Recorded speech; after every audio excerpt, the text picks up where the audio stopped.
ছাত্ৰ ছাত্ৰীসকল এইটো হ'ব আমাৰ পোহৰৰ তৃতীয় খণ্ড পোহৰ অধ্যায়ৰ ইয়াৰ আগৰ খণ্ডটোত আমি অবতল দাপনৰ ক্ষেত্ৰত প্ৰতিবিম্ববোৰ কেনেদৰে গঠন হয় উত্তল দাপনৰ ক্ষেত্ৰত কেনেদৰে প্ৰতিবিম্ববোৰ গঠন হয় সেইসমূহ আমি ৰশ্মি চিত্ৰৰ সহায়ত বুজিছিলোঁ এতিয়া আমি অবতল দাপন আৰু উত্তল দাপনৰ ব্যৱহাৰৰ বিষয়ে পঢ়িম আমাৰ দৈনন্দিন জীৱনতনো এই দাপনবোৰৰ ব্যৱহাৰ ক'ত সেই বস্তুবোৰ আমি জানিবলৈ চেষ্টা কৰিম আহা প্ৰথমতে আমি অবতল দাপনৰ ব্যৱহাৰৰ বিষয়ে পঢ়ো অবতল দাপনৰ ব্যৱহাৰ বুজিবলৈ আমি তিনিটা ৰশ্মি চিত্ৰ ইয়াত লৈছো প্ৰথম ৰশ্মি চিত্ৰটো আমি আগতে পাই অহা আটাইকেইটা ৰশ্মি চিত্ৰই প্ৰথম ৰশ্মি চিত্ৰটোলে চোৱা তাত কি হৈছে মুখ্য অক্ষৰ সমান্তৰালভাৱে ৰশ্মি কিছুমান আহিছে আৰু সেই ৰশ্মিবোৰ প্ৰতিফলনৰ পিছত কাৰ মাজেৰে গৈছে ফোকাছৰ মাজেৰে গৈছে হয় গতিকে এই ধৰ্মটো আমি ব্যৱহাৰ কৰি পেলাই অবতল দাপন কিছুমান আমাৰ কাৰ্যত ব্যৱহাৰ কৰা হয় এতিয়া তাৰ প্ৰথমটো চোৱা ঘৰত আমি আমাৰ ডিশ টিভিবোৰ দেখা পাইছো আমাৰ আটাই প্ৰায়বোৰ ঘৰতে আমি কি দেখো ডিশ টিভিবোৰ থকা দেখা পাওঁ তুমি যদি সেইখন ভালদৰে লক্ষ্য কৰা তাত দেখিবা ডিশ টিভিবোৰ কেনেকুৱা হয় ডিশখন দেখিবলৈ ধৰা এনেকুৱা এখন ডিশ থাকে অবতল দাপনৰ দৰে এখন ডিশ থাকে তোমালোকে দেখিছা অবতল দাপন ভিতৰৰ ফালে ভাঁজ খোৱা আৰু ইয়াৰ পৰা এডাল কি থাকে এনেকুৱা এডাল লাঠি উলাই থাকে ইয়াতে এটা টুপি টাইপ থাকে ঠিক আছে আৰু ইয়াতে এডাল লাঠিৰ সহায়ত আমাৰ লগাই থৈ দিয়ে ডিশখন এতিয়া ইয়াতে এই ধৰ্মটোনো কেনেকৈ ব্যৱহাৰ হৈছে সেইটো চোৱা এই ধৰ্মবোৰ কেনেকৈ ব্যৱহাৰ হয় এতিয়া অবতল ইয়াতে আমাৰ উপগ্ৰহবোৰৰ পৰা কি আহিব ৰেডিয়েশনছবোৰ আহিব সেই ৰেডিয়েশনবোৰ আহি পেলাই ইয়াতে পৰিব আৰু ইয়াৰে মুখ্য অক্ষৰ সমান্তৰালভাৱে আহিব এই ৰশ্মিবোৰ আহি পেলাই ৰেডিয়েশনবোৰ কি হ'ব প্ৰতিফলনৰ পিছত কাৰ মাজেৰে যাব ফোকাছৰ মাজেৰে যাব তো এই ধৰ্মটো ইয়াত ব্যৱহাৰ হয় যে ৰেডিয়েশনৰ পিছত প্ৰতিফলনৰ পিছত এই ৰেডিয়েশনবোৰ গৈ আটাইবোৰ গৈ ক'ত সোমায় এই টুপিটোত সোমায় ৰিসিভাৰটোত সোমায় এইটোত সোমায় যাব আটাইখিনি অভিয়াৰী হৈ পেলাই এই ধৰ্মটো ব্যৱহাৰ হৈ আছে আৰু তাৰ ফলত আমি কি দেখো এইটোৰে গৈ আমাৰ টিভিত আমি চেনেলবোৰ দেখা পাওঁ এইটো এটা উদাহৰণ চিকিৎসক এতিয়া তোমালোকে যদি কাণৰ ডক্টৰৰ তাত যোৱা বা নাক বা কাণ এইবিলাকৰ ডক্টৰত গ'লে তুমি দেখিবা ডক্টৰবোৰক চাবা তুমি এখন এনেকুৱা এখন ইয়াতে সন্মুখৰ ফালে তোমাক বহাই লৈ পেলাই সন্মুখৰ ফালে এটা লাইট দিব দি পেলাই এখন ইয়াতে কিবা গ্লাছ লৈ পেলাই এনেকৈ চাই থাকে তো তুমি হেতু কি বুজি পাইছা যে সন্মুখত যেতিয়া লাইটটো দি দিছে সন্মুখৰ পৰা লাইটৰ পোহৰবোৰ আহিব ইয়াতে কিন্তু পোহৰবোৰ আমাৰ সন্মুখৰ পৰা পোহৰবোৰ পৰি তেও গুটেইখিনি ঠাইতে তোমাৰ গুটেই মুখখনৰ গুটেই ঠাইটোতে তেও পোহৰ নালাগে তেও পোহৰ ক'ত লাগে এটা নিৰ্দিষ্ট বিন্দুত ধৰা কাণৰ ভিতৰত কিবা এটা চাব খুজিছে তেতিয়া তেও কি কৰে ইয়াতে অবতল দাপন এখন ব্যৱহাৰ কৰে অবতল দাপনখন ব্যৱহাৰ কৰি ইয়াতে পোহৰ ৰশ্মি পৰি পেলাই সেই অবতল দাপনখনৰ পৰা ফোকাছলৈকে কি হ'ব ফোকাছলৈকে ৰশ্মিবোৰ এনেকৈ লগ খাই যাব আৰু তেও অলপ মূৰটো আগপিছ কৰি পেলাই তেনেকৈ মিলাই ল'ব যে তেও কোনটো পইণ্টত চাব খুজিছে বুজি পাইছা তো এই ধৰ্মটো কোনে ব্যৱহাৰ কৰে চিকিৎসকেও ব্যৱহাৰ কৰে ডিশ টিভিত ব্যৱহাৰ হয় এইবোৰ বুজি পাইছা সৌৰ ভাতিটো ব্যৱহাৰ হয় সৌৰ ভাতিত কি উৎপন্ন কৰিবলৈ ব্যৱহাৰ হয় তাপ উৎপন্ন কৰিবলৈ ব্যৱহাৰ হয় কি কৰে সৌৰ ভাতিত এনেকুৱা সূৰ্যৰ পোহৰ ৰশ্মি ধৰা ইয়াতে এখন অবতল দাপন দি দিব অবতল দাপনখনৰ ফলত এনেকৈ সূৰ্যৰ পৰা পোহৰ ৰশ্মিবোৰ আহি পেলাই কি হ'ব এটা ফোকাছৰ মাজেৰে তাত এটা বিন্দুত গৈ লগ হ'ব গতিকে সেই বিন্দুটোত আটাইতকৈ বেছি তাপ উৎপন্ন হ'ব তো তেনেকৈ আমাৰ সৌৰ ভাতিত তাপ উৎপন্ন কৰিবলৈও আমাৰ কি হয় অবতল দাপনখন ব্যৱহাৰ কৰা হয় এইটো হৈছে প্ৰথম ধৰ্ম বা প্ৰথম ৰশ্মি চিত্ৰটোৰ সহায় লৈ পেলাই কৰা ব্যৱহাৰবোৰ এইখিনি এতিয়া আহোঁ 2 নম্বৰ চিত্ৰটোলৈকে এই ৰশ্মি চিত্ৰটোৰে সম্পূৰ্ণ উলোটাটো হৈছে 2 নম্বৰ চিত্ৰটো ভালদৰে চোৱা ৰশ্মি চিত্ৰ দুটা একেবাৰে একে ইয়াৰ পাৰ্থক্যটো কি আছে কেৱল কাৰ্চিন কেইডালত পাৰ্থক্য হৈছে ইয়াতে কি আছিল যে পোহৰ ৰশ্মিবোৰ মুখ্য অক্ষৰ সমান্তৰালভাৱে আহিছে আহি কাৰ মাজেৰে গুচি যায় ফোকাছৰ মাজেৰে প্ৰতিফলনৰ পিছত গুচি যায় হয় আৰু ইয়াতে কি কৰিছো আমি তাৰ সম্পূৰ্ণ উল্টা এবাৰ কি হ'ব পোহৰ ৰশ্মি ফোকাছৰ মাজেদি গৈছে কিন্তু তেতিয়া হলে প্ৰতিফলনৰ পিছত কাৰ সমান্তৰাল হ'ব মুখ্য অক্ষৰ সমান্তৰাল হৈ উলাই গুচি গৈছে ঠিক আছে গতিকে অবতল দাপনৰ ক্ষেত্ৰত যদি কোনোবা পোহৰ ৰশ্মি ফোকাছৰ মাজেদি গুচি যায় আৰু গৈ অবতল দাপনত প্ৰতিফলিত হয় তেতিয়া প্ৰতিফলনৰ পিছত ই মুখ্য অক্ষৰ সমান্তৰাল হয় এতিয়া সেই ধৰ্মটো ব্যৱহাৰ কৰি সেই ধৰ্মটো ক'ত ব্যৱহাৰ হৈছে টৰ্চ সাৰ্চ লাইট গাড়ীৰ হেডলাইট কেনেদৰে তোমালোকে টৰ্চবোৰ চাবা টৰ্চবোৰৰ যিখিনি ঠাইত বাল্বটো থাকে তাত চাবা টৰ্চবোৰৰ বাল্বটোৰ খিনিত টৰ্চটো এনেকুৱা হয় আৰু বাল্বটো ইয়াতে এনেকৈ থাকে এইখিনিৰ পৰা পোহৰ ওলায় মানে বুজি পাইছা তো টৰ্চটোৰ চাবা এনেকৈ ইয়াতে দাপোনখন সন্মুখৰ ফালে থাকে ইয়াতে টৰ্চ এইটো টৰ্চ তো বাল্বটো ইয়াতে থাকে এইখন অবতল দাপোন থাকে তো ইয়াত কি হয় বাল্বটোই কি কৰিব তোমাৰ ইয়াতে ধৰ বাল্বটো আছে এইখন টৰ্চটোৰ এই অবতল দাপোনখন এইখন তেতিয়া কি হ'ব বাল্বটোৰ পৰা পোহৰবোৰ ফোকাছৰ বাল্বটো কি আছে ফোকাছত আছে তো তাৰ পৰা যোৱা পোহৰবোৰ ইয়াতে খুন্দা খোৱাৰ পিছত ইয়াতে যেতিয়া খুন্দা খাব অবতল দাপোনখনত এই খুন্দা খোৱাৰ পিছত কি হ'ব মুখ্য অক্ষৰ সমান্তৰালভাৱে ওলাই গুচি যাব ঠিক আছে আমি এইটোই ব্যৱহাৰ কৰে কাৰণে টৰ্চ মাৰিলে চাবা তুমি পোহৰ ৰশ্মিটো একদম সিধা বহু দূৰলৈকে যায় সমান্তৰালভাৱে আৰু সেইটোৱে আমাক লাগে কাৰণে টৰ্চত কি ব্যৱহাৰ কৰে এনেদৰে অবতল দাপোন এখন ব্যৱহাৰ কৰে ঠিক আছে গাড়ীৰ হেডলাইটটো সেম হয় একদম টৰ্চৰ দৰে তেনেকৈ গাড়ীৰ হেডলাইটটোত কি থাকে অবতল দাপোন এখন দিয়া থাকে ফলত কি হয় খুন্দা মাৰা প্ৰতিফলিত হোৱাৰ পিছত অবতল দাপোনখনত ই সমান্তৰালভাৱে পোহৰ ৰশ্মিবোৰ ওলাই গুচি যায় আৰু যেটো আমাক লাগে দূৰলৈকে চাবৰ বাবে ক্লিয়াৰ টৰ্চ সাৰ্চ লাইট গাড়ীৰ হেডলাইট এই গুটেকিটাৰ এইটো ব্যৱহাৰ কৰা হয়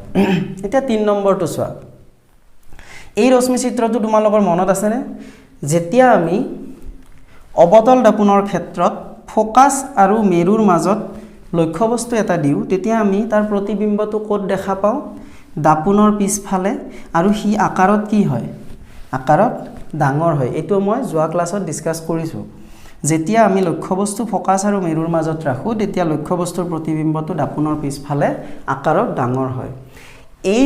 ধৰ্মটো আমি ব্যৱহাৰ কৰো এইবোৰত দন্ত চিকিৎসকে ব্যৱহাৰ কৰে দাড়ি খুৰাওতে আমি ব্যৱহাৰ কৰো বা আৰু এটা আছে তোমালোকে যেটো মেকআপ কৰিবলৈ ইউজ কৰা আমাৰ যিবোৰ আইনা থাকে দাপোন থাকে সেইবোৰো কি হয় অবতল দাপোন হয় যদিও দেখাত সমান টাইপ থাকে কিন্তু সেইবোৰ অবতল দাপোন হয় লাৰি সুই চালে গম পাবা তে কেনেদৰে ব্যৱহাৰ হয় এটা দন্ত চিকিৎসকে যদি চাব লাগে তোমাৰ দাঁত গিটাৰ মুখৰ ভিতৰৰ এটা সৰু অংশ দাঁতৰ এটা চাব লাগে হি অবতল দাপোন খন এনেকে নিব যাতে তোমাৰ মূৰটো কি হয় সেই দাপোনখনৰ ফোকাস আৰু মেৰুৰ মাজত থাকে তোমাৰ মুখখন তেতিয়া কি হ'ব তোমাৰ মুখখনৰ যেটো প্ৰতিবিম্ব দাঁতৰ যেটো প্ৰতিবিম্ব হেতু কি ডাঙৰকে ওলাব আৰু হেতুতেও চাবলে ভাল হয় কোতনো প্ৰবলেমটো হৈ আছে ক্লিয়াৰ তেনেকে দাড়ি খুৰুৱা সেই দাপোনবোৰ এনেদৰে বনোৱা থাকে তাৰ ফোকাসটো সেই দাপোনবোৰ এনেকুৱা ধৰণত বনোৱা থাকে যে তাৰ ফোকাসটো বহুত দূৰত থাকে গতিকে তুমি ওচৰত আনিলে এনেও তোমাৰ মুখখন কি হৈ যায় ফোকাস আৰু মেৰুৰ মাজত পৰি যায় গতিকে আমি দাড়ি খুৰাওতে বা মেকআপ কৰোতে যিখন আইনা দেখো তাত সদায় আমি নিজৰ যিখিনি প্ৰয়োজনীয় অংগ বা যেটো বস্তু আমি চাব খোজো সেই ডাঙৰকে দেখা পাওঁ ক্লিয়াৰ গতিকে এই ধৰ্মটো আমাৰ এনেকে ব্যৱহাৰ হয় এয়া হৈছে অবতল দাপোনৰ ব্যৱহাৰ এতিয়া আহো আমি উত্তল দাপোনৰ ব্যৱহাৰলৈ উত্তল দাপোনৰ ব্যৱহাৰ আমাৰ কোট কৰা হয় মেইনলি আমি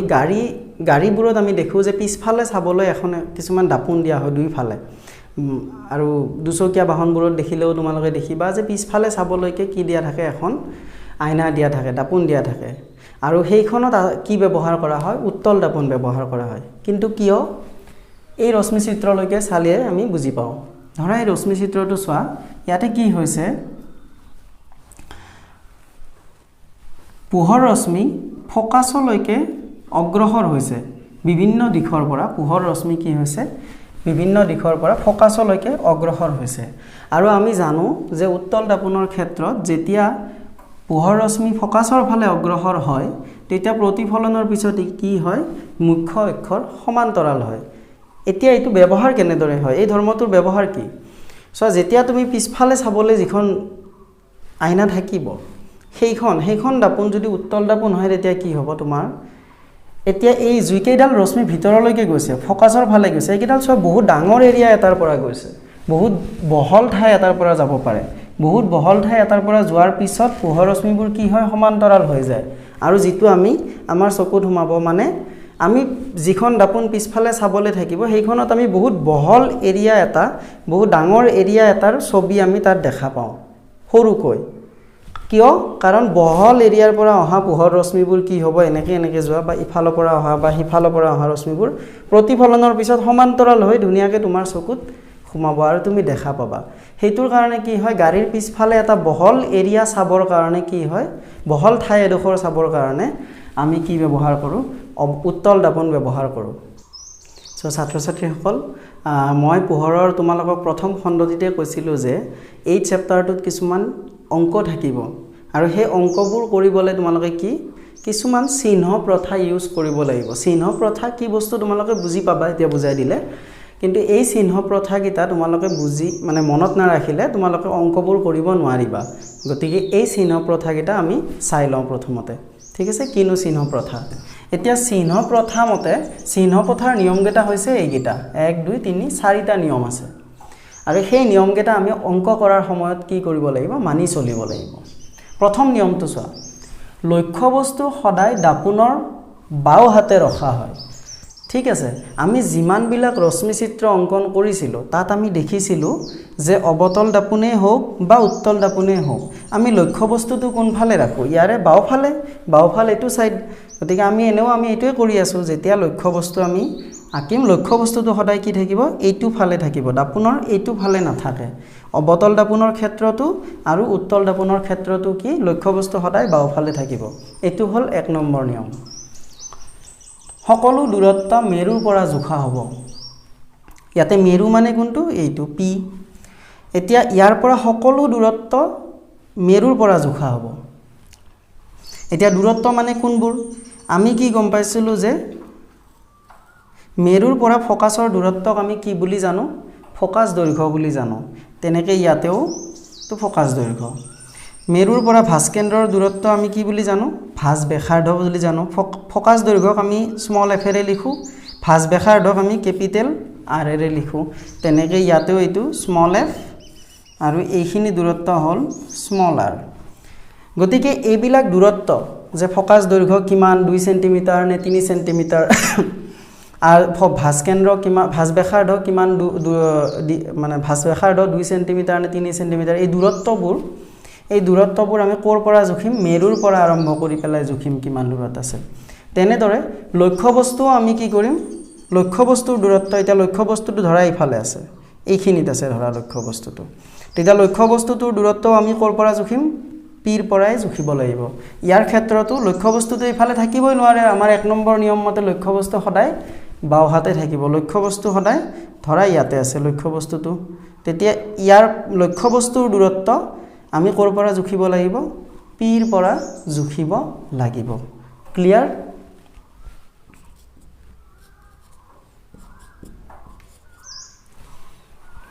এতিয়া 3 নম্বৰ নিয়মটো চোৱা মেৰুৰ পৰা সো হাতে থকা সকলো দূৰত্ব ধনাত্মক সো হাতে থকা মেৰুৰ পৰা সো হাতে মানে এইফালৰখিনি ইয়াৰে এইফালৰখিনি সো হাতে থকা দূৰত্ববোৰ সদায় কি হ'ব ধনাত্মক হ'ব আৰু বাও হাতেবোৰ কি হ'ব ঋণাত্মক হ'ব ঠিক আছে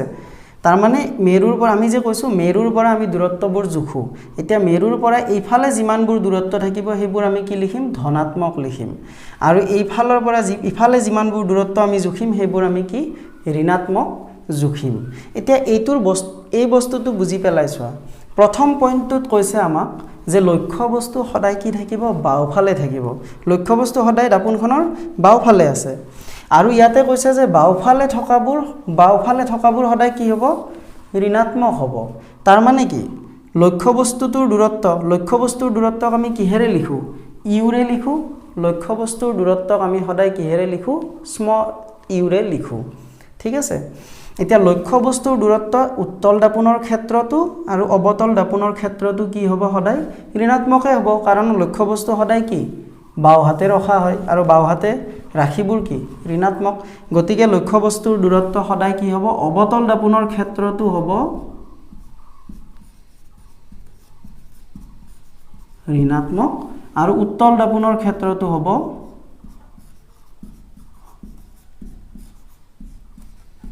ঋণাত্মক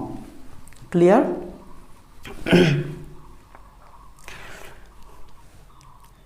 আৰু ঋণাত্মক কেনেকৈ ধৰা এতিয়া মেৰুৰ পৰা তুমি এই লক্ষ্য বস্তুটোৰ দূৰত্ব অৱতল দাপোনৰ ক্ষেত্ৰত ধৰা তুমি এই দূৰত্বটো কিমান পালা ধৰা স্কেলেৰে জোখতে তুমি পালা যে 10 সেন্টিমিটাৰ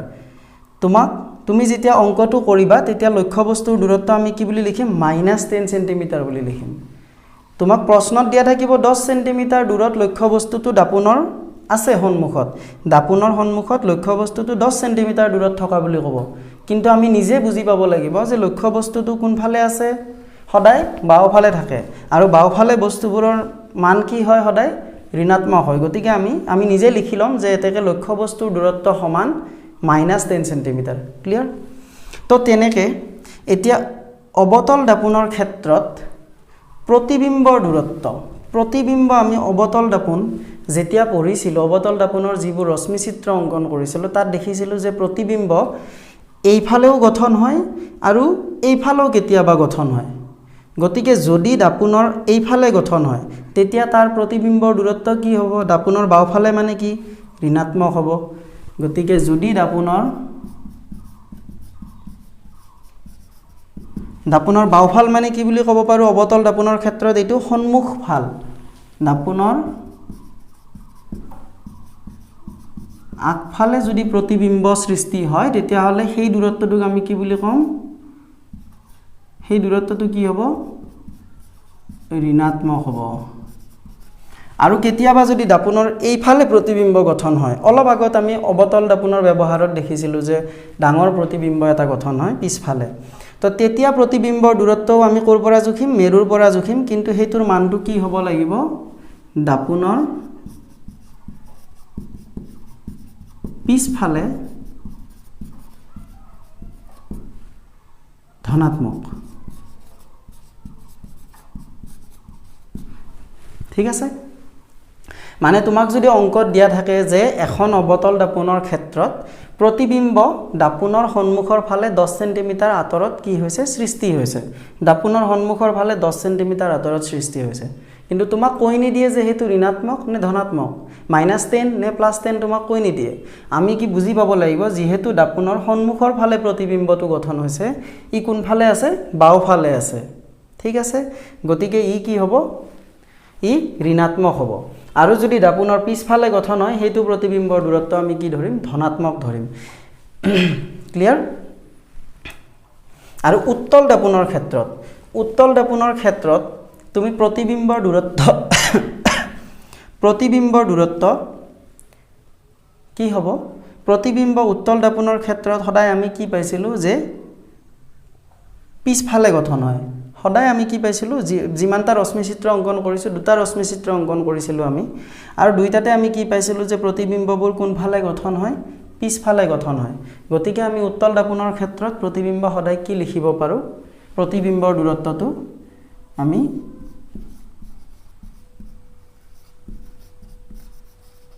ধনাত্মক লিখি দিব পাৰোঁ ঠিক আছে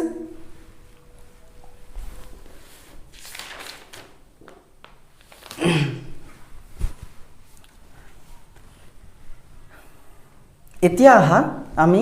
ফোকাস দৈৰ্ঘ্যৰ কথা চাওঁ ফোকাস দৈৰ্ঘ্যটো অবতল দাপোনৰ ক্ষেত্ৰত কোনফালে থাকে অবতল দাপোনৰ ক্ষেত্ৰত ফোকাস দৈৰ্ঘ্য দাপোনৰ বাওফালে আছে হয় নে নাই দাপোনৰ বাওফালে থাকিলে ফোকাস দৈৰ্ঘ্য সদায় কি হ'ব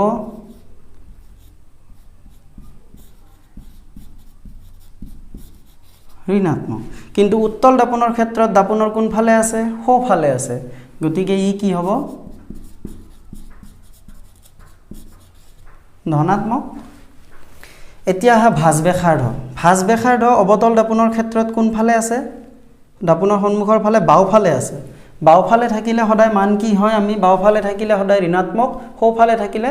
ধনাত্মক বাওফালে থাকিলে ঋণাত্মক উত্তল দাপোনৰ ক্ষেত্ৰত ভাঁজবেখাৰ্ধ সদায় কিমান সোঁ হাতে থাকে গতিকে ই ধনাত্মক ক্লিয়াৰ এতিয়া চোৱা আৰু এটা পইণ্ট আছে সেইটো হৈছে মুখ্য অক্ষৰ ওপৰৰ ফালৰ দূৰত্ব সদায় ধনাত্মক আৰু তলফালৰ দূৰত্ব সদায় ঋণাত্মক এইটো ক'ত ব্যৱহাৰ হ'ব চোৱা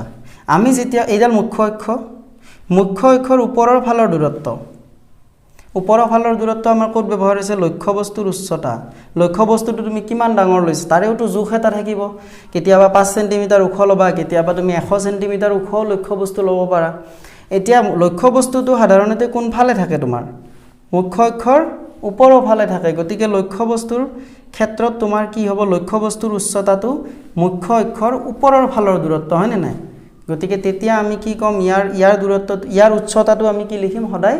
ধনাত্মক লিখিম তেনেকে তলফালৰ দূৰত্ব তলফাল কোড হয় কেতিয়াবা তুমি আমি ৰশ্মি চিত্ৰবোৰ আকতে দেখিছো যে প্ৰতিবিম্ববোৰ কেনেকৈ গঠন হয় তলৰ ফালে এনেকৈ উল্টাকে গঠন হয় তো তেতিয়া সেই প্ৰতিবিম্বটোৰ যেটো উচ্চতা হ'ব যিমান ওখ হ'ব হি সৰু হ'ব পাৰে ডাঙৰ হ'ব পাৰে যিমানখিনি উচ্চতা হয় হেতু আমি সদায় কি লিখিম ঋণাত্মক লিখিম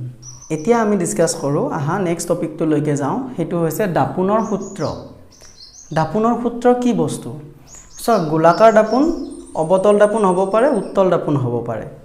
এটা অবতল দাপোন আৰু উত্তল দাপোনত আমি এইকিটা বস্তু পাই আহিছো এইখন মই উত্তলখন অকা নাই ইয়াতে অবতলখন আকিছো কথা একেটাই সবতে দুইটাতে বস্তুবোৰ সেমে থাকে এতিয়া এইখন এখন অবতল দাপোন যত আমি কি জানো মেৰু আৰু ফোকাসৰ মাজৰ দূৰত্বক আমি কিহেৰে লিখো ফোকাস দৈৰ্ঘ্য বুলি কওঁ আৰু হেতুক আমি কিহেৰে বুজাও স্মল f এতিয়া লক্ষ্য বস্তুটো ধৰা ইয়াতে আছে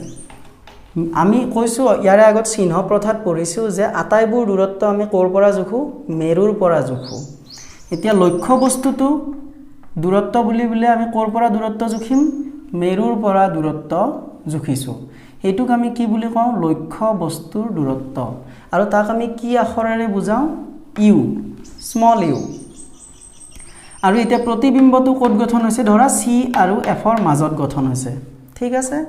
এতিয়া প্ৰতিবিম্বৰ দূৰত্বটো আমি কোৰ পৰা জুখিব লাগিব মেৰুৰ পৰা জুখিব লাগিব মেৰুৰ পৰা প্ৰতিবিম্বৰ দূৰত্বটোক আমি প্ৰতিবিম্বৰ দূৰত্ব বুলি কওঁ আৰু হেতুক আমি কি আখৰেৰে ফুচাও সদায় স্মল v আখৰেৰে ফুচাও ঠিক আছে এতিয়া দাপোনৰ সূত্ৰ কি আসলতে দাপোনৰ সূত্ৰ হৈছে আমি যে তিনটা ৰাখি পালো ইয়াত এই তিনিওটাৰ মাজত এটা কি থাকে সম্পৰ্ক আছে আৰু সেই সম্পৰ্কটোকে আমি কি বুলি কওঁ দাপোনৰ সূত্ৰ বুলি কওঁ 1/v মানে প্ৰতিবিম্বৰ দূৰত্ব যোগ 1/u মানে লক্ষ্য বস্তুৰ দূৰত্ব সমান 1/f মানে ফোকাস দৈৰ্ঘ্য ক্লিয়াৰ এই যেটো ফৰ্মুলা এই সম্পৰ্কটোকে আমি কি বুলি কওঁ দাপোনৰ সূত্ৰ বুলি কওঁ আৰু এইটো আটাইতকৈ বেছি ইম্পৰ্টেন্ট তোমালোকে যিমান বিলাক অংক ইয়াতে কৰিবা এই দাপোনৰ লগত জড়িত থকা যিমান বিলাক অংক তোমালোকে ইয়াত কৰিবা এই চেপ্টাৰটোত আটাইতে আমি এই সম্পৰ্কটো ব্যৱহাৰ কৰিম লগতে আৰু এটা সম্পৰ্ক তোমালোকৰ মনত আছে প্ৰথম দ্বিতীয় ভিডিওটোত নে প্ৰথম ভিডিওটোত মই কৈছো যে এটা সম্পৰ্ক আমি পাইছিলো r = twice f মানে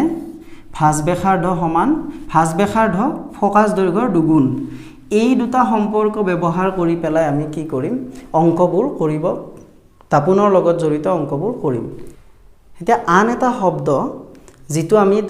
অংকবোৰ কৰাৰ আগত মানে অংকবোৰ সমাধান কৰাৰ আগত আমি জানিব লাগিব হেতু হৈছে বিবৰ্ধন এতিয়া বিবৰ্ধন কি বস্তু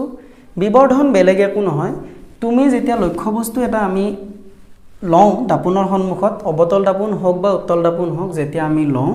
তেতিয়া তাৰ প্ৰতিবিম্বৰ আকাৰটো কেতিয়াবা পৰিৱৰ্তন হয় হয় হি সৰু হৈ যায় বা ডাঙৰ হৈ যায় এতিয়া লক্ষ্য বস্তুৰ তুলনাত প্ৰতিবিম্বৰ আকাৰটো সৰু হৈছে কিমান গুণ সৰু হৈছে বা কিমান গুণ ডাঙৰ হৈছে সেই ৰাশিটোকে আমি কি বুলি কওঁ বিবৰ্ধন বুলি কওঁ আৰু বিবৰ্ধনক আমি কি আখৰেৰে লিখো স্মল m গতিকে বিবৰ্ধন সমান আমি কি লিখিব পাৰো m সমান প্ৰতিবিম্বৰ উচ্চতা বাই লক্ষ্য বস্তুৰ উচ্চতা মানে প্ৰতিবিম্বৰ ধৰা উচ্চতা 4 হল 4 সেন্টিমিটাৰ আৰু লক্ষ্য বস্তুৰ উচ্চতা 2 সেন্টিমিটাৰ ধৰা তেতিয়া ইয়াৰ কি হ'ব যে কিমান গুণ প্ৰতিবিম্বটো ডাঙৰ লক্ষ্য বস্তুৰ উচ্চতা আছিল 2 সেন্টিমিটাৰ ই 4 হল তাৰ মানে ই কিমান গুণ ডাঙৰ 2 গুণ ডাঙৰ আমি কেনেকৈ উলিয়াব পাৰিম হেতু যে প্ৰতিবিম্ব উচ্চতাত 4 লিখি দিম লক্ষ্যবস্তুৰ উচ্চতা 2 2 ৰে 4 কেনসেল কৰিলে কিমান গুণ আহিব 2 গুণ হেতুকে আমি কি বুলি কওঁ বিবৰ্ধন বুলি কওঁ ক্লিয়াৰ ইয়াতে খালি আমি যেতিয়া প্ৰতিবিম্বৰ উচ্চতাটোক আমি কিহেৰে লিখো স্মল h ডেশ আৰু লক্ষ্যবস্তুৰ উচ্চতাক আমি কিহেৰে লিখিম স্মল h ৰে লিখিম এতিয়া বিবৰ্ধন মানে আমি কি পালো m = h ডেশ বাই h আকৌ বিবৰ্ধন আমি বেলেগ ধৰণে ওলাব পাৰো হেতু কেনেকে মাইনাস v বাই u v মানে হৈছে প্ৰতিবিম্বৰ দূৰত্ব বাই লক্ষ্যবস্তুৰ দূৰত্ব এই দুটা ৰাখি হৰণ কৰিলেও আমি সেই একেখিনি মানেই পাম যদি প্ৰতিবিম্বটো 2 গুণ ডাঙৰ হৈছে তেতিয়া এই দুটা হৰণ কৰিলেও আমাৰ কি হ'ব 2 গুণে ওলাব 2 এ ওলাব आंसर ঠিক আছে গতিকে এই ৰাখিটো আমি মনত ৰাখিব লাগিব এতিয়া হা ছাত্ৰ ছাত্ৰী সকল আমি প্ৰথম অংকটো লওঁ যেটো সমাধান কৰিবলৈ চেষ্টা কৰোঁ সো প্ৰথম অংকটো ভালদৰে প্ৰশ্নটো মন কৰা তাত কি দিয়া আছে যে বাহন এখনৰ পিছলৈ চোৱা উত্তল দাপোন আমি কোনকেইটা শব্দ ভালদৰে মন কৰিব লাগে এটো চাবা অংক কৰাৰ সময়ত বাহন এখনৰ পিছলৈ চোৱা উত্তল দাপোন এখনৰ কি দিয়া আছে ভাঁজ ব্যাসাৰ্ধ 3 মিটাৰ দাপোনখনৰ পৰা 5 মিটাৰ দূৰত্বত মানে দাপোনখনৰ পৰা 5 মিটাৰ দূৰত্বত থকা বাছ এখনৰ প্ৰতিবিম্বৰ কি উলিয়াব দিছে স্থান প্ৰকৃতি আৰু আকাৰ উলিয়াব দিছে মানে উত্তল দাপোন এখন আছে এখন ধৰা উত্তল দাপোন হয় উত্তল দাপোনখনৰ এইখন মুখ্য ফোকাস আৰু মুখ্য অক্ষ ইয়াতে থাকিব মেৰু ইয়াতে ফোকাস ইয়াতে ভাঁজ কেন্দ্ৰ এটা কি দিয়া আছে চোৱা উত্তল দাপোন এখনৰ ভাঁজ ব্যাসাৰ্ধ দিয়া আছে ভাঁজ ব্যাসাৰ্ধক আমি কোনখিনি জানো এইখিনি r সমান 3 r দিয়া আছে আমাক r দিয়া আছে আৰু দাপোনখনৰ পৰা 5 মিটাৰ দূৰত্বত বাছ এখনৰ প্ৰতিবিম্ব 5 মিটাৰ দূৰত্বত থকা বাছ মানে লক্ষ্যবস্তু সদায় কোনফালে থাকে বাওফালে থাকে গতিকে ধৰা ইয়াতে আছে বাছখন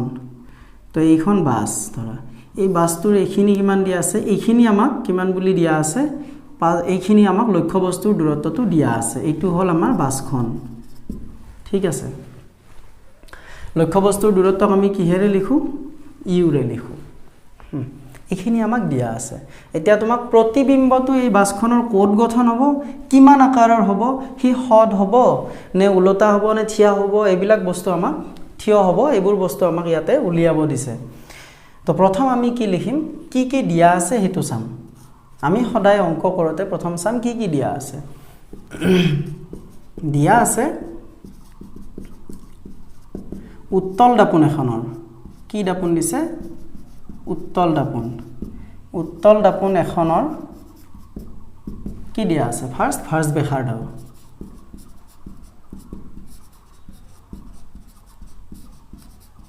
আকৌ ভাঁজ ব্যাসাৰ্ধক আমি কি আখৰেৰে লিখো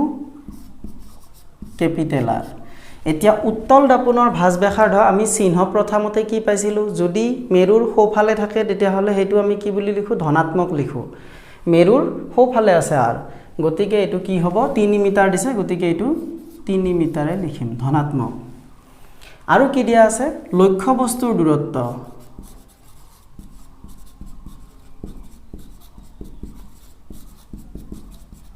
লক্ষ্যবস্তুৰ দূৰত্ব u লক্ষ্যবস্তুৰ দূৰত্বটো দাপোনৰ কোন ফালে আছে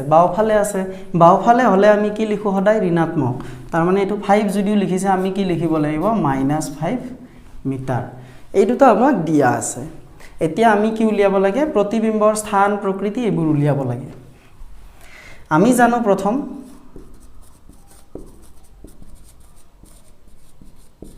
আমি জানো যে এটা সম্পৰ্ক আমাৰ আছিল r আৰু f ৰ মাজত হেতু কি r = 2f হয় গতিকে ইয়াতে আমাৰ r টো জানো f টো এটা সাইডত ৰাখি দিলু ৰাখি দি r/2 r ৰ মান কিমান দিয়া আছিল আমাৰ r ৰ মান দিয়া আছিল 3 মিটাৰ 3 মিটাৰ বাই 2 = 1.5 মিটাৰ মানে আমি এতিয়া কি পালো f পাই গলো ঠিক আছে এতিয়া f পাইছো u দিয়া আছে গতিকে আমি দাপোনৰ সূত্ৰটো ব্যৱহাৰ কৰিব পাৰিম এতিয়া দাপোনৰ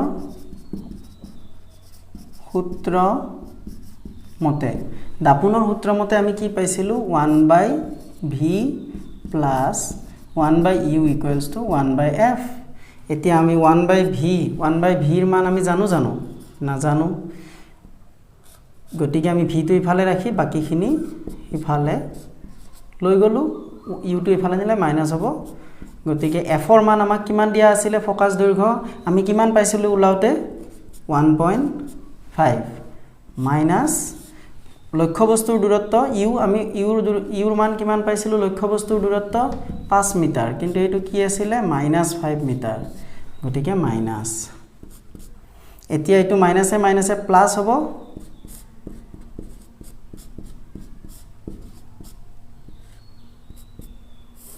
এতিয়া এই দুটাৰ আমি এলসিএম ললে 7.5 লসাগু ললে তেতিয়া এটো কি হ'ব 5 plus 1.5 equals to 6.5 by 7.5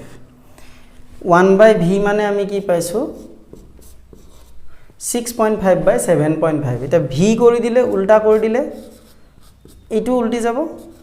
7.5 by 6.5 সমান এটো কৰিলে আমি কিমান পাম 1.15 মিটাৰ 1.15 মিটাৰ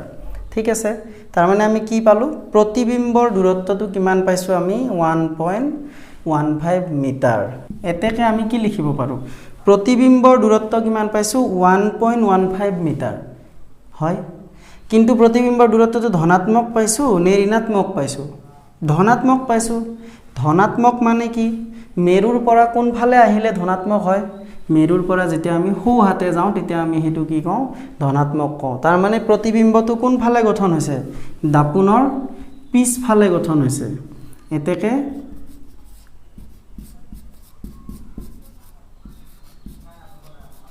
প্ৰতিবিম্ব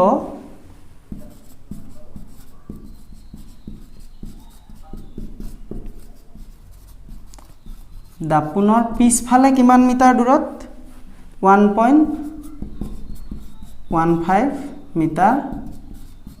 আঁতৰত গঠন হ'ব আৰু এটা কথা দাপোনৰ পিছফালে যেতিয়া হয় তেতিয়া তাত পোহৰ ৰশ্মি হসাহসিকৈ কটাকটি কৰে জানো নকৰে গতিকে হেতু কি হ'ব প্ৰতিবিম্বটো অহৎ প্ৰতিবিম্ব হ'ব তেতে প্ৰতিবিম্ব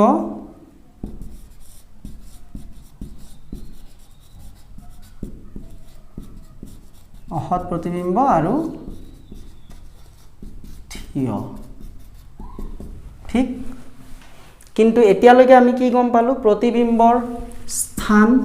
উলাই গল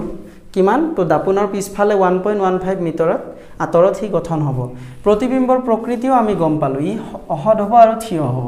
কিন্তু আকাৰটো আমি গম পাইছো জানো নাই পোৱা প্ৰতিবিম্বৰ আকাৰটো গম পাবলৈকে আমি কি ব্যৱহাৰ কৰিব লাগিব বিবৰ্ধন ব্যৱহাৰ কৰিব লাগিব ঠিক আছে এতিয়া বিবৰ্ধনৰ সূত্ৰটো কি আছিল বিবৰ্ধন m সমান h dash by h equals to minus v by u হয় implies আমি কি লিখিব পাৰো h dash by h equals to minus v ৰ মান আমি জানো কিমান 1.15 u ৰ মান আমি জানো কিমান -5 আছিল -5 লক্ষ্যবস্তুৰ দূৰত্ব এই দুটা ক্যান্সেল যাব এই দুটা ক্যান্সেল কৰিলে আমি কিমান পাম 0.23 হয় এতিয়া 0.23 পালো h bar equals to 0.23 into h h bar মানে কি আছিল প্ৰতিবিম্বৰ উচ্চতা h মানে কি আছিল লক্ষ্যবস্তুৰ উচ্চতা তাৰ মানে এইখিনিৰ পৰা আমি কি বুজি পাইছো যে প্ৰতিবিম্বৰ উচ্চতা লক্ষ্যবস্তুৰ উচ্চতাৰ কিমান গুণ 0.23 গুণ তাৰ মানে প্ৰতিবিম্বৰ আমি এটো লিখিব লাগিব আকাৰৰ বিষয়ে সুধিছিলে নহয় আমি লিখিব লাগিব যে প্ৰতিবিম্বৰ উচ্চতা প্ৰতিবিম্বৰ আকাৰ লক্ষ্যবস্তুৰ আকাৰৰ কিমান গুণ 0.23 গুণ তো ছাত্ৰ ছাত্ৰীসকল এতিয়া আহা আমাৰ 2 নম্বৰ সমস্যাটোলৈকে 2 নম্বৰ প্ৰবলেমটো কি দিয়া আছে ইয়াতে 15 সেন্টিমিটাৰ ফোকাস দৈৰ্ঘ্যৰ মানে ইয়াতে কি দিয়া আছে f দিয়া আছে অবতল দাপোন এখনৰ কি দাপোন অবতল দাপোন এখনৰ সন্মুখত ইমান সেন্টিমিটাৰ দূৰত লক্ষ্য বস্তু ৰাখিছে মানে ইউ দিয়া আছে 4 সেন্টিমিটাৰ আকাৰৰ লক্ষ্য বস্তু এটা ৰাখা হৈছে এটো কিহৰ আকাৰ দিয়া আছে লক্ষ্য বস্তু এটা ৰাখা হৈছে মানে এটো h দিয়া আছে স্মল h 4 সেন্টিমিটাৰ আকাৰৰ লক্ষ্য বস্তু আৰু লক্ষ্য বস্তুৰ আকাৰ আমি স্মল h এৰে বুজাও স্পষ্ট প্ৰতিবিম্ব এটা পাবলৈ দাপোনখনৰ পৰা কিমান দূৰত্বত পৰ্দাখন ৰাখিব লাগিব মানে আলটিমেটলি তোমাক কি সুধিছে আমাক যে প্ৰতিবিম্বটো কিমান দূৰত গঠন হ'ব তাতে আমি পৰ্দা ৰাখিম তেতিয়া আমি প্ৰতিবিম্বটো পাম তো আমি প্ৰতিবিম্বৰ দূৰত্ব উলিয়াব লাগে লগতে কি উলিয়াব লাগে প্ৰতিবিম্বৰ প্ৰকৃতি আৰু আকাৰ গুটেইটা উলাব দিছে ঠিক আছে এতিয়া আহা এটা এটাকে লওঁ প্ৰথম আমি কি লিখিব লাগে আগৰটোৰ দৰে সেম আমি সদায় এটোই কৰিম দিয়া আছে অবতল দাপোন এবাৰ কি দাপোন দিছে অবতল দাপোন এখনৰ কি দিয়া আছে প্ৰথম ফোকাস দৈৰ্ঘ্য দিয়া আছে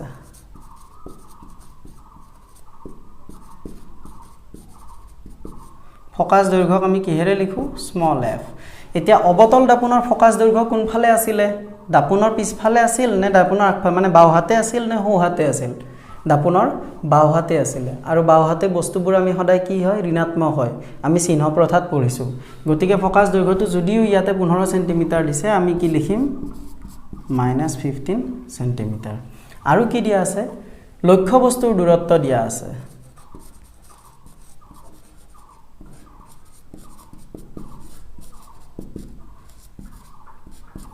লক্ষ্য বস্তুৰ দূৰত্বক আমি কিহেৰে লিখো স্মল u আৰু লক্ষ্য বস্তুৰ দূৰত্ব সদায় ঋণাত্মকে হয় কাৰণ লক্ষ্য বস্তু সদায় কি দাপোনৰ বাওফালে ৰাখো আমাৰ চিহ্ন প্ৰথামতে নিয়ম আছে আৰু বাওফালে সদায় ঋণাত্মক হয় গতিকে এটো কি হ'ব -25 সেন্টিমিটাৰ তাৰ পিছত কি দিয়া আছে লক্ষ্য বস্তুৰ আকাৰ দিয়া আছে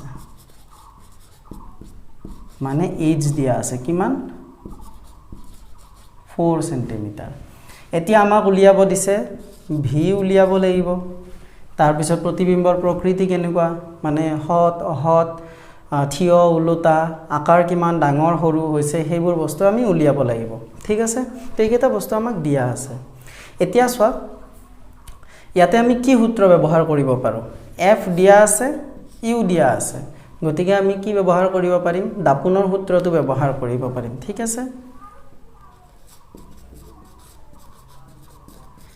আমি জানো 1/v plus 1/u equals to 1/f এটা f আৰু u দিয়া আছে গতিকে এই দুটা ইফালে লৈ যাও v টো আমি পাই যাম v টো ৰাখি দিলু 1/f minus 1/u হয়নে এতিয়া 1/f f ৰ মান কিমান দিয়া আছে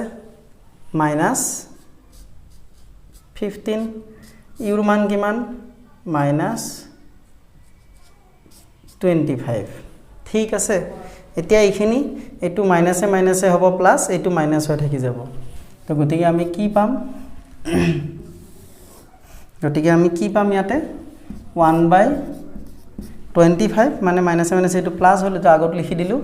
আৰু এটো -1/15 এই দুটাৰ যদি আমি এলসিএম লও কিমান পাম 15 25 5 ৰে 3 5 5 3 গুণ 15 15 5 গুণ 75 গতিকে আমি ইয়াতে কিমান পাম 25 এদি 3 মাইনাস 3 দি 5 মানে কিমান পালো আমি -2/75 এতিয়া এটো 1/v ৰ মান এটাকে v কৰিলে কি হৈ যাব 1/v টো উল্টাই দিছো v হলে এটো উল্টি যাব 75/-2 মানে কিমান -37.5 আমাৰ এবিলা কিহত লিখি আছিল আমি সেন্টিমিটাৰ এতিয়া v ৰ মানটো ভালদৰে লক্ষ্য কৰা v ৰ মানটো লক্ষ্য কৰিলে আমি কি পাম এটো কি ওলাইছে নেগেটিভ ঋণাত্মক আৰু v ৰ মান ঋণাত্মক মানে কি প্ৰতিবিম্বটো ঋণাত্মক কেতিয়া হয় কোনবিলাক দূৰত্ব ঋণাত্মক যদি দাপোনৰ পৰা আগফালে মানে বাওফালে সৃষ্টি হয় তেতিয়া আমি হেইবোৰ দূৰত্ব কি জোখো ঋণাত্মক গতিকে এইটো প্ৰতিবিম্ব কোনফালে গঠন হৈছে দাপোনৰ আগফালে গঠন হৈছে দাপোনৰ আগফালে কিমান সেন্টিমিটাৰ আঁতৰত 37.5 সেন্টিমিটাৰ এই চিনটোৱে তোমাৰ মান বুজাই থকা নাই এই চিনটোৱে বুজাইছে ই আগফাল নে পিছফাল সি মাইনাস আছে মানে ই আগফালে গঠন হৈছে আমি কি লিখিব লাগিব আমাক সুধিছিলে যে দাপোনখনৰ স্পষ্ট প্ৰতিবিম্ব এটা পাবলৈ দাপোনখনৰ পৰা কিমান দূৰত্বত পৰ্দাটো ৰাখিব লাগিব গতিকে আমি লিখিম স্পষ্ট প্ৰতিবিম্ব পাবলৈ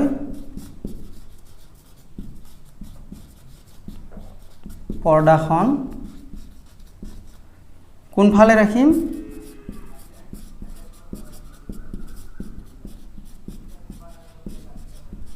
দাপোনৰ আগফালে কিমান সেন্টিমিটাৰ 37.5 সেন্টিমিটাৰ আঁতৰত পৰ্দাখন ৰাখিব